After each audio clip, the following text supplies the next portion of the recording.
I'm actually going to talk about some stuff that I think will make all your lives easier over the long run.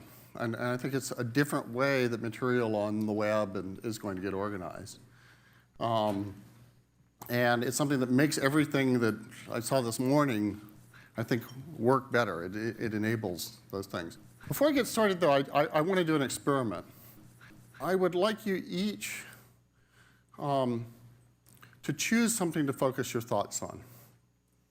And just, I want you to observe yourself how you do it. I want you to actually focus your thought on whatever you chose. And do that right now. And then pay attention to what your eyes are doing. Okay, has everybody done that? So just out of curiosity, how many of you chose something that you could actually see?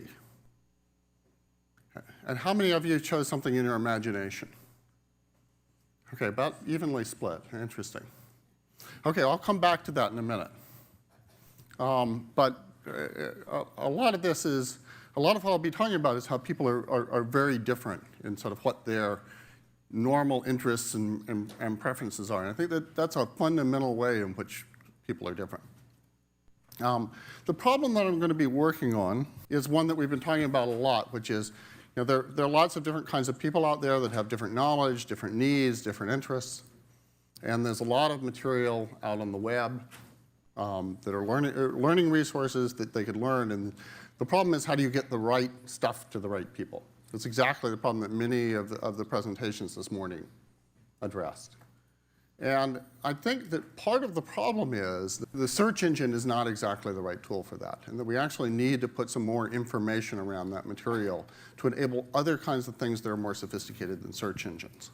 And many of them have the flavor of what we talked about this morning. Now, we all have a teacher that really meant a lot to us. Unfortunately, I couldn't find a picture of Mrs. Wilner. So I found the icon that most looked like her, except Mrs. Wilner had an eyes and a mouth. But Mrs. Wilner was this incredible librarian in my elementary school who made a huge difference to me personally. Because she actually would ask me these questions about what I was interested in. She was interested in my passions, but she was also kind of interested in what I thought. And so I would ask her I was really interested in collecting rocks, and I would ask her for books on rocks. And she said, oh, let me show you this book on electricity. I would ask her for mystery stories, and she showed me my first science fiction book. And she kind of had a model of what I would need next, not just what I was looking for, but what I should be looking for. And actually, the material that she found for me had a huge impact on my life. And so what I would love to do is figure out, how did she solve that problem, all the material that was out there and connected. She's kind of my model. I think that she basically had three things available to her to do that. One of them is she knew many of the students. And so she had a model of those students. And she got those because she had a way of assessing the students. She had questions she would ask. She had ways of kind of probing them to find out kind of what kind of person they were, what their interests were, and what they actually knew. And then she had a picture of all the resources that were available in her mind. And so she could use those three things together to get the right resources to the right students. So that's kind of my model of what would be perfect if teachers could really spend the time to understand all the resources out there and really spend the time with every student. This is what they would do. But of course, you can't generally spend that time. Now, the way that things are organized right now, and this goes both for traditional textbooks, but also material out on the web, is we typically package these things all together.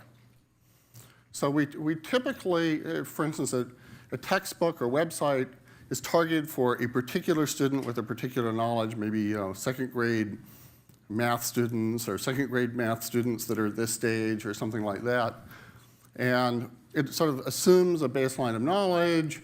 It assumes that they have certain things that are going to be easy for them and hard for them. It typically is built in with it some testing material that sees if they get it, along with the presentation material. And those all come as a package. Because material is like that, it's sort of hard to it's hard to create the online Mrs. Wilner who sort of needs those in separate parts. So what I'm going to talk about today is a new kind of way of architecting things, where it's kind of a geeky thing, it's a data structure in the center, which is the learning map, which is a representation of all the material that there is to know. So the Common Core would be an example of this within a little micro world, but I see the Common Core as a little tiny, tiny piece of this map. So it's a representation of all the things that could be learned. And material would then be hooked to that representation by tags on the sites. And it would be labeled. So for instance, this material is intended to teach this concept, and it assumes you already know these concepts. If you did that, then you could also hook assessment material, which was produced completely separately, also to those concepts. So really, for assessment ought to be decoupled from the teaching material, so that the assessment really shouldn't test, did you get through this material correctly? It should really test, do you have that fundamental concept. And then, on top of that, too, that allows for a student model, which I'll talk about, which also references that learning map of what does the student actually know, what is the student actually interested in, and so on. And that those things together make it possible to build, I think, do a better job of building the kind of tools that you were talking about this morning. So I'm going to talk about that, in particular some of the pieces that need to be filled in. But the first piece of it that we're working on right now, and this is the piece that Applied Minds is doing for the Gates Foundation, is trying to define that central learning map of how do you represent things like the Common Core and all the general versions of it, so that we can build up an online representation of all the things that are to be learned to hook all this material to. So I picked the Common Core because it's an example everybody's familiar with, and it's probably the best worked out example of an attempt to really go through and make a learning map of an area. And so this thing that I'm showing you here is a browser that we have for that structure. So I'm assuming that the Common Core is kind of becomes a filter on the learning map. It's a way of looking at the learning map. And you could look through that material and kind of zoom in to a particular area or something like that on it. And so you might choose the Common Core filter, or you might choose the State of Minnesota filter, or you might have a completely different take on it. And those will, each one of those views on it will reference a slightly different set of concepts and let you kind of look through it and connect to it. But that's one way of looking at a learning map. I think it's a kind of a bureaucratic way of looking at a learning map. And what would be really nice is if we had other representations that you could actually show the students the learning map. I mean, I would have loved that when I went into fourth grade, if somebody had actually literally given me a map. And maybe it was themed for different people would get different maps depending on what their passions were. But this is a map that would have worked for me in fourth grade. And actually, it was interesting, when we started this project, and I sat down with graphic designers and said, hey, I want to make this map. Several of them actually brought in maps that they had made in fourth grade, that they had drawn, and they kept them. But if people had given me kind of a picture, instead of just, it was a mysterious process that was going to happen to me for a year and then stop.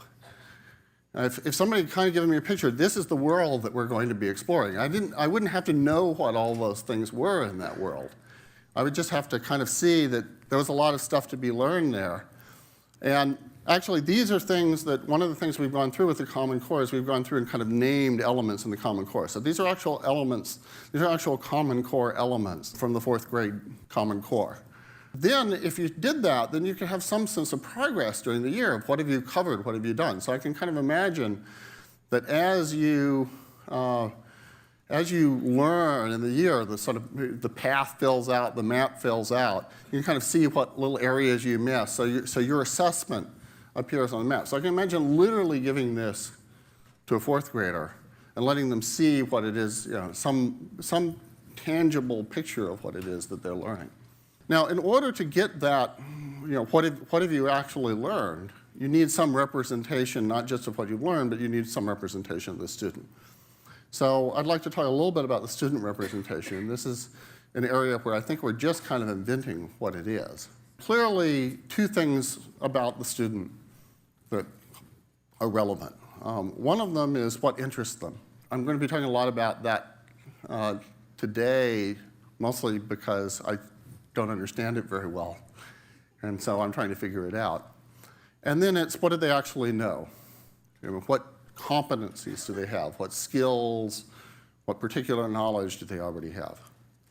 Now, the interests them, so actually let me talk about the what do they know. I think that's maybe the easier part when you have the learning map, because the learning map is a map of what they're intended to be. So if you have something like the Common Core, then it's fairly straightforward to map students against that particular thing. So this is, again, just a tool we have for viewing the student model, and I'm sure you've seen things like it.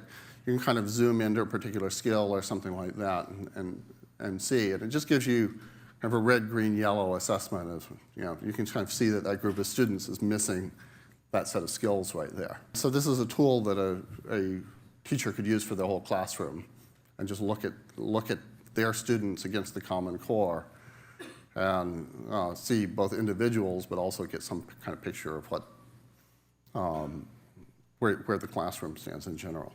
So if you had a way of assessing it, if you had good assessment tools, and you had a map of what there would be learned, this is a fairly straightforward thing to build. A much subtler thing is what are students interested in? And I think one dimension of it several groups talked about this morning was their passions. And I think that is an important dimension. I think it's really, often it's a very helpful hook for a kid if you know that they're really excited about horses or space or cars or something like that. I think, too, our job as educators, and particularly with kids, is to sort of expand their passions and open those up. And I think a lot of what a good teacher knows about a kid is more than just the specifics of what they're passionate about, but it's something about their style of thinking and what they're interested in a sort of more abstract sense. So there's a whole school of psychology that's tried to study, are there ways as far as categorizing people, what their interests are, and so on. One thing I'm pretty sure it's true because everybody comes up with it over and over again, the same thing. And I think it's just one example of the kind of thing I'm talking about. For instance, the question that I started out by asking you, some people are actually fundamentally much more interested in objects inside their imagination. And some people are much more interested in things out in the world. They're interested in their senses. If you think about something, there's sort of two ways to see something. You can see it with your eyes, you can see it with your senses, or you can see it in your imagination. And people have their preferences to which of those they actually think is fundamentally more interesting. And so that little question I did right at the beginning, I'm curious, how many people even thought that there was another alternative from what they did? In other words, how many people realized there was some ambiguity when I said pick something to think about, whether it meant something in the room or something on the inside of your head? Okay, so actually quite a few people did in this group, so they're an unusual group. But most people, in fact, it never even occurs to them that you pick something, they'll naturally either go inside or outside. And there's a spectrum of people. There are people who have very, very strong preferences. I'm a very strong inside person. And sometimes people have to sort of remind me to look on the outside of, look at what's right in front of me because I'm so stuck on what's on the inside. And there are people that are and there are people that are intermediate. So there's kind of a spectrum of people in that. Another dimension that there seems to be a spectrum on too is whether people kind of like collaborative things or they like things that they can do themselves. And again, there are people that are extreme and there are people that are in the middle on this. And of course, everybody likes to do a little bit of both. But people do have their preferences in that. So that way of those particular dimensions, I'm not suggesting these are the only ones, but what's interesting about these is these keep getting rediscovered over and over again by anybody who looks at this. And in fact, if you go back and look at Plato, he had those dimensions, and then he kind of had his names for the 4 quadrants. And Aristotle came along. He had a different set of names. He had those dimensions too.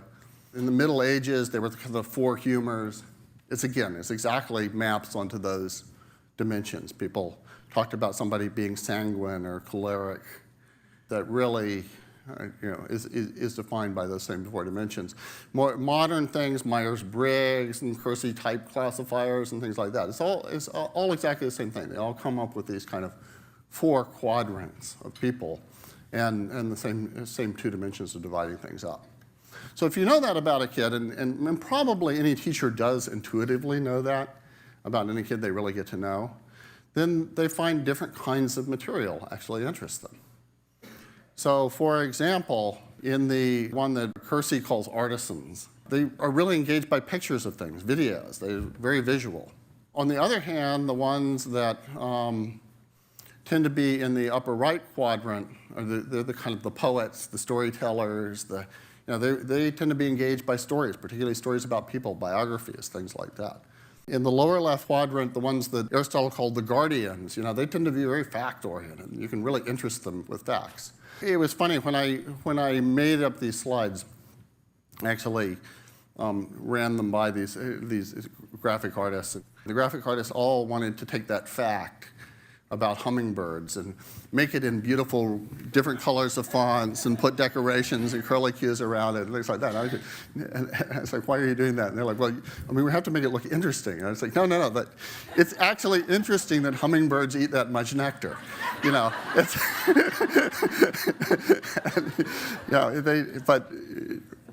for them, it was sort of fundamentally uninteresting because it was uninteresting visually. Of course, I'm down in the sort of theoretical quadrant. I like theories. I love, abstract theories of the nitrogen cycle or the food chain and things like that. And for me, that I find that as engaging as, the visually oriented person finds a picture of something. But obviously, you can't. There's some things that everybody has to learn.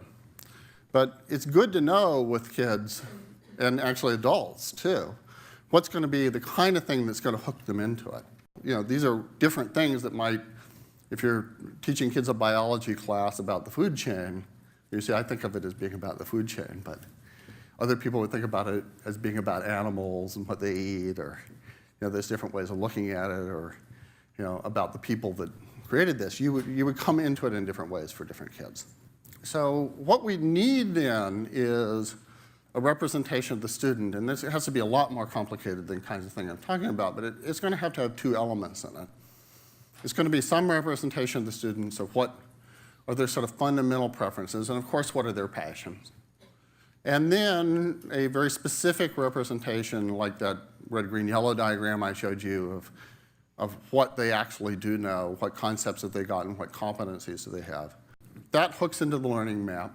And I'm talking about hook into, I mean online. It has links into it. It references the learning map. And then we need a set of ways of labeling content that's out there on the web that also references the learning map. What does this actually teach? What does this assume you know? And we need another thing which doesn't exist at all now, which is we need a set of modular assessments, which are not tied to the material. They're sort of independent assessments, which really try to specifically say, do they know this concept, do they not? And those are going to be created by lots of different people. And so those will also be labeled and connected on the learning map. So the learning map becomes the online thing, the sort of index that ties it all together. If that existed, then it would be fairly easy to build, I mean, not easy, but possible at least, to build what would be my favorite app, which would be the Mrs. Wilner app, which it would look my map of knowledge, which I think goes beyond the Common Core at this point, but the knowledge, the learning map, I imagine really covering everything. And it would look at it and say, okay, I look at it and I see you have a big, I'd love to see a map of my ignorance. And, and I'd love somebody like Mrs. Wilner or something like Mrs. Wilner to look at it and say, here's this big thing you don't know about, which you need to know about. This is a big hole in your knowledge. And find me and say, now, given what you do know and given the kind of stuff you like, here's this great online material that helps you learn that. And I think that it will be possible to build many such, I think there will be many, many such applications. And I think what will enable it is for us to kind of agree on a set of standards, just like the web was built on a set of standards, as to how to represent the learning map, how to label material like the Learning Resources Metadata Initiative, how to label assessment materials, which we haven't even begun to tackle, and how to model a student of what do they know and what do they like. So I'm looking forward to that happening, and I suspect a lot of you are going to be the ones that make it happen. Thank you very much.